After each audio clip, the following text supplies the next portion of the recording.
I got some deliveries, and this time it is from LANI'S Sushi Bake. LANI'S Sushi Bake is known as Cebu's first sushi bake. What I really like is their packaging comes with the baking or the reheating instructions.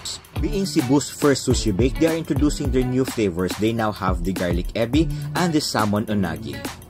And you can have the sushi bake combos for 650 pesos for the small size. To order, you may just message the official social media accounts of LANI'S Sushi Bake. And for that, mangaon na gyud dayon ta guys. What I'm having now is their garlic ebi, and what I really like, yes, the garlic lover in me, ganahan ko kay daghan kaayo garlic, and ang ebi nga being raw, lami sa juday kaayo siya.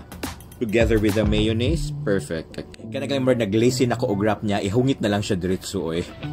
What I really like also is the proper proportion of the rice together with the topping. Dili overpowering ang topping or dili sa jud sobra ra kaayo ang rice. In which for me, mo ginakumpare mi bantayan basta mukhaon ko og sushi bake. Dapat sakto ang proportion, walay magsobra nilang duha. Next off, ato dayong i-try ang ilahang salmon unagi.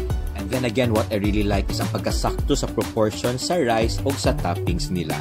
Kanagalimborg na excited na akong umardilin ako siya ganahan ibutang sa nori o kanunan ako siya diretso. And ako lang i-flex more ang salmon unagi because the sauce or the unagi sauce kay grabe sad siya ka overflowing. This time ganahan na kay kung daghan siya og sauce kay mo gyud nakapalami og tarong sa ilahang sushi bake. But then again guys, don't forget to eat in the proper proportions and to brush your teeth after eating and to follow me in all my social media accounts, and let us continue to stay safe, stay healthy, and just keep smiling.